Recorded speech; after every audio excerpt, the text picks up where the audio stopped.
अस्सलामुअलैकुम। तो जैसा कि ओल्ड सीज़न का आगाज़ हो गया है और मुख्तलिफ मीम कॉइन्स भी आपको बेहतरीन रिटर्न्स दे रहे हैं। आपके साथ 3 मीम कॉइन शेयर किए थे। All we needed was 1 meme coin to play out out of this Pengu, fart coin, SPX. अगर हम मंथली बेस पे देखें तो आप देख सकते हो कि पेंगू ने 400% से ऊपर के रिटर्न दिए हैं, फाट कॉइन ने 76% और एसपीएक्स ने 95%। और one another has played out to be very good, वो है बोंक का मीम कॉइन।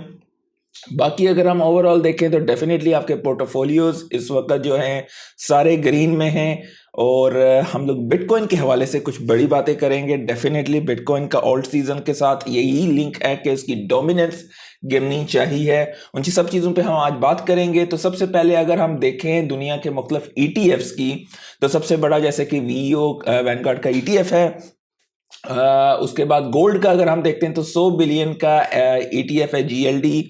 और आईबिट इतने कम अरसे में 85 बिलियन का ये ETF बन चुका है। उसके बाद हमें यहाँ पे FBTC यानी कि फिडेलिटी BTC और GBTC ये 3 भी दिखाई दे रहे हैं। बहुत ज़्यादा चांसेस हैं कि अनकरीब जो है आईबिट का जो ETF है उसके एसेट अंडर मैनेजमेंट GLD को बहुत तेज़ी से आउटपेस कर देंगे। और बहुत जितनी तेज़ी से आईबिट का ETF ग्रो हुआ है, पूरी जितनी भी ETFs हैं पिछले टॉप 100 उनमें से कोई भी इतनी तेजी से इतने कम टाइम पे ग्रो नहीं हुआ है। अगर हम बिटकॉइन की बात करें वोलेटिलिटी की, एनवीडिया का जो है वोलेटिलिटी का ग्राफ पिछले 3 सालों में ज्यादा रहा है और बिटकॉइन की वोलेटिलिटी कंपैरेटिवली कम रही है। तो जो दोस्त कहते हैं ना कि भाई क्रिप्टो तो बहुत ज्यादा वोलेटाइल है, ये इसमें पता नहीं क्या फ्रॉड होता है और ये होता है और वो होता है, तो भाई ये एक ऐसी चीज है जिसे आप इग्नोर नहीं कर सकते हो। अगर इग्नोर करोगे तो आने वाले फ्यूचर पोटेंशियल रिवार्ड्स को आप खुद मिस करोगे।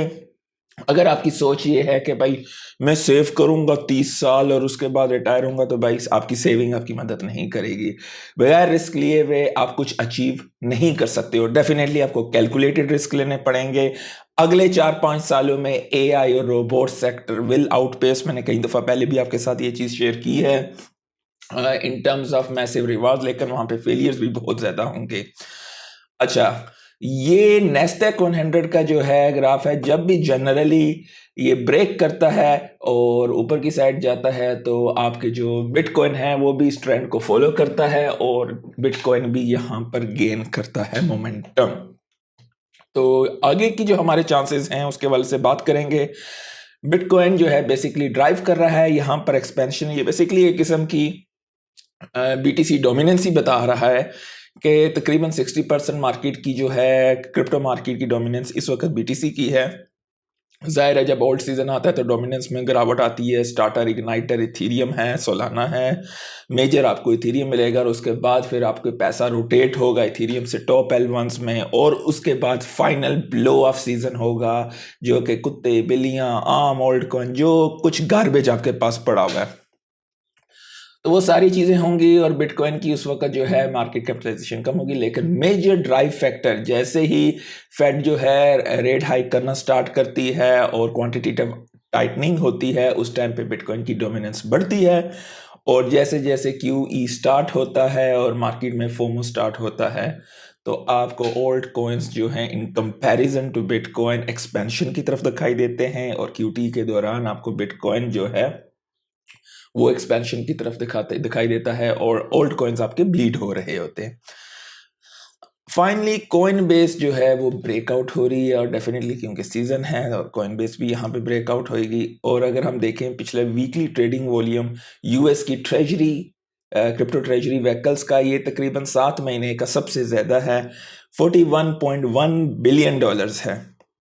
और अगर हम ये बात करें यहाँ पर तो आपको बिटकॉइन, इथीरियम और सोलाना, ठीक है, bitcoin is the major portion, second driver Ethereum है। और जाहिर बात है जो इथीरियम को ड्राइव करने वाला बंदा है मेजर, जिसने मार्केट में फोमो स्टार्ट किया है, टॉम ली, और वो पेंगू का जो है उसने चेंज किया था और मैंने आपके साथ उसी वक्त ये चीज़ शेयर की थी।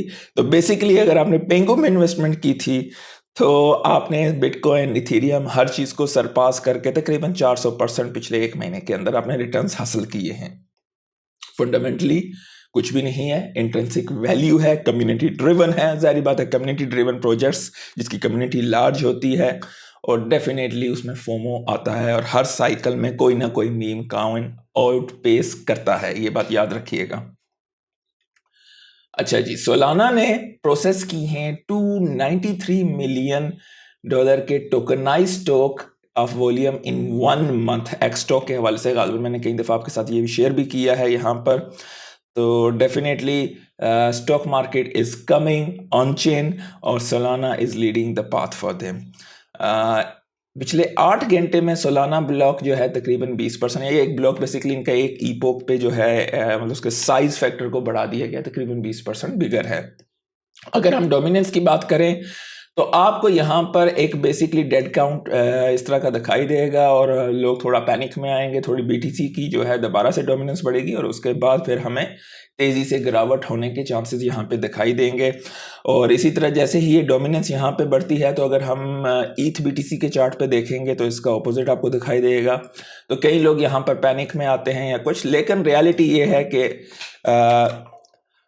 हमें ईथ बीटीसी पेयर का बॉटम हो चुका है और इस रेंज को जैसे ही ईथ ब्रेक करेगा हमारा ओल्ड सीजन बहुत तेजी से स्टार्ट आएगा। मुख्तलिफ चीज़ें यहाँ पर यही हैं कि बीटीसी की प्राइस फैक्टर पे अगर हम जाएं तो 124,000 से ऊपर बीटीसी का जब सफ़र होगा यहाँ पे डेड काउंट जो है दोबारा से आपको दिखाई देगा, वापस नीचे का सफ़र शुरू करेगा और यहाँ पर डोमिनेंस गिरनी स्टार्ट होगी और ईथ बीटीसी के पेयर में दोबारा से ईथ स्पाइक करेगा और ईथ हो सकता है। अब इसमें अगर आप इस पूरी चीज़ को देखें रोटेशन के हवाले से तो आपको अगस्त का महीना तकरीबन ईद का पंप का महीना दिखाई देगा, उसके बाद सितंबर का महीना ज़्यादातर चांसेस हैं कि आपके दूसरे छोटे ऑल्ट कॉइन स्टार्ट हो जाएंगे। सितंबर, अक्टूबर और नवंबर में जाके मार्केट का मेन फोमो होगा और उस वक्त नवंबर के अंदर आपको निकलने का जो है फाइनल सिचुएशन करनी पड़ेगी, क्योंकि उसके बाद आप मार्केट में फंस सकते हो। तो डेफिनेटली वो जैसे जैसे मार्केट का टुवर्ड्स द एंड का मोमेंट आएगा market will start to go crazy, ठीक है। अब जाहिर बात है ये वो चीज़ें हैं जो कि पिछले साइकिल्स की बेस पे हैं। तकरीबन हर साइकिल का इख्तिताम नवंबर और दिसंबर में आता है आफ्टर द हाविंग ईयर। तो इस चीज़ का बहुत ख्याल रखिएगा कि नवंबर और दिसंबर में अगर आपकी लेट एंट्रीज हैं तो आपकी एक्सपेक्टेशंस भी बड़ी नहीं होनी चाहिए। छोटे पैसे पे अल्हम्दुलिल्लाह शुक्र करना चाहिए और प्रॉफिट टेकिंग लेनी ज़रूरी है, क्योंकि अगर आप प्रॉफिट टेकिंग नहीं करेंगे तो ट्रस्ट में आपके लिए अगली बेयर मार्केट बहुत पेनफुल होने वाली है। या तो आप बिल्कुल लॉस पे जाके बेचोगे या आप पेन को बहुत अरसा बर्दाश्त करोगे। तो मार्केट कैप इस वक्त 3.97 ट्रिलियन, ऑलमोस्ट 4 ट्रिलियन की है। बीटीसी $120,000 के आसपास है। पिछले 24 घंटे में पेंगुइन्स ने जो है धूम मचाई हुई है, बॉन्क भी काफ़ी अच्छा है, एसपीएक्स काफ़ी जा रहा है। ओंडो के हवाले से भी आगे कुछ खबरें हैं हम शेयर करेंगे। बीएनबी जो है इसने $800 को भी गालिबन अबूर किया है। तो बीएनबी ने भी दोबारा से फ्लिप किया है शॉर्टर टाइम फ्रेम में सोलाना को। इन दोनों की आपस में कुश्ती लगी हुई है। तो लेट्स सी, जनरली मैं ज़ाती तौर पे सोलाना पर ही इस साइकिल में जो है वेट करूंगा। उसकी वजह यह है कि Solana is comparatively more decentralize है और इसकी ट्रांजैक्शन स्पीड्स फास्टर है और सारी एडॉप्शन के लिहाज से भी जो है ETFs वगैरह ज़्यादा चांसेस हैं। नेक्स्ट ये खबर है कि जैक डॉर्सी का अदारा स्क्वायर जो है वो अलाउ करेगा मर्चेंट्स को कि वो एक्सेप्ट करें बिटकॉइन को आज से। ये बहुत बड़ी खबर है। बेसिकली यहाँ पर एक्सेप्टेंस होगी जब मर्चेंट्स के हवाले से कि वो बिटकॉइन को एक्सेप्ट करें, तो ये मेन स्ट्रीम आम पब्लिक का आने वाले दौर में बिटकॉइन का यूजेज बढ़ेगा, यानी कि अवाम में इस्तेमाल करना और एक न्यू फॉर्म ऑफ मनी को ज़्यादा लोगों तक जो है रसाई हासिल होगी। तो डेफिनेटली बिटकॉइन एक ऐसा एसेट है जिसे आप अब इग्नोर नहीं कर सकते हो।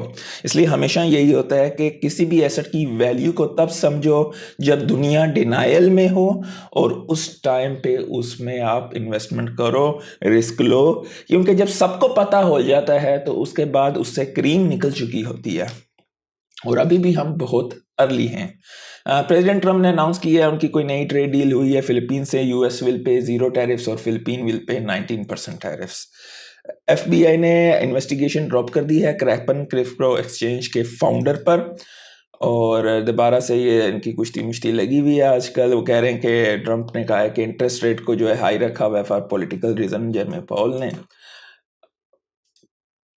410 बिलियन पीएनसी बैंक ने जो है इन्होंने पार्टनर्स किए हैं कॉइनबेस के साथ। अब ये भी क्रिप्टो सर्विसेज ऑफर करेंगे। फोमो स्टार्ट हो चुका है, टेलीग्राम ने लॉन्च किया है अपना क्रिप्टो टोन वॉलेट, इसकी तकरीबन 87 मिलियन यूएस यूजर्स के लिए। और स्पोर्ट इथीरियम की ईटीएफ में आप देख सकते हो कितनी सरमायाकारी आई है। सिर्फ एक दिन में इसका वॉल्यूम सरपास हुआ है $3.1 बिलियन। अच्छा, विजडम ट्री का अपना स्टेबल कॉइन था WUSD, जिसे वो रीब्रांड करके USDW करेंगे। पहले ये सिर्फ स्टेलर पे था और अब मुख्तलिफ ब्लॉकचेन्स पर लाएंगे। ये एक बड़ी खबर है कि SEC ने वक्ती तौर पे पास कर दी है conversion of Bitwise 10 crypto index fund into an ETF which include, इसमें इनका एक फंड था जिसमें काफ़ी सारे मुख्तलिफ कॉइन्स थे। तो डेफिनेटली ये जो है ये भी आने वाले दिनों में आपको इसके हवाले से भी काफ़ी सारी खबरें मिलेंगी। 21 शेयर ने फाइल किया है S1 registration for a proposed Ondo ETF। Ondo का हलाल हराम का आप लोग देख लीजिएगा। पॉली मार्केट जो है उसने कंसिडर कर रही है कि वो भी अपना स्टेबल कॉइन जारी करे। डेफिनेटली यूएस की तरफ से इस चीज़ पे आसानियाँ रेगुलेशंस की गई हैं स्टेबल कॉइन्स, ताकि जितने ज़्यादा होंगे क्योंकि वो बैक्ड होंगे US डॉलर से, तो डिमांड बढ़ेगी और US डॉलर की जो है ग्रोथ होगी। सो डेफिनेटली इससे US के लिए अच्छा है। और स्टेबल कॉइन्स जो हैं डेफिनेटली डेट्स ऑफ फ्यूचर, चाहे कोई भी मुल्क हो, क्योंकि इंस्टेंट सेटलमेंट्स आपको मिलती हैं। अगर हम यहाँ पर देखें तो फंड्स मुख्तलिफ जो हैं फंड और पब्लिक कंपनीज का, तो यहाँ पर अगर आपको मेन चीज़ यही है कि सिर्फ 5 सालों में पब्लिक कंपनीज पहले कुछ भी नहीं थी और अभी कितनी तेज़ी से एक मेजर शेयर हासिल कर रही हैं। और पिछले 24 घंटे में तकरीबन 400 मिलियन के करीब लिक्विडेशंस हुई है। लॉन्ग पे ज़्यादा हुई हैं, शॉर्ट पे कम हुई हैं। बाइनेंस, बायबिट और OKX टॉप पे रहा है और अभी भी हम ग्रीड पे हैं, एक्सट्रीम ग्रीड पे नहीं आए हैं। लाइक कर दीजिएगा, दोस्तों के साथ शेयर कीजिएगा। आज के लिए इतना ही, अल्लाह हाफिज़।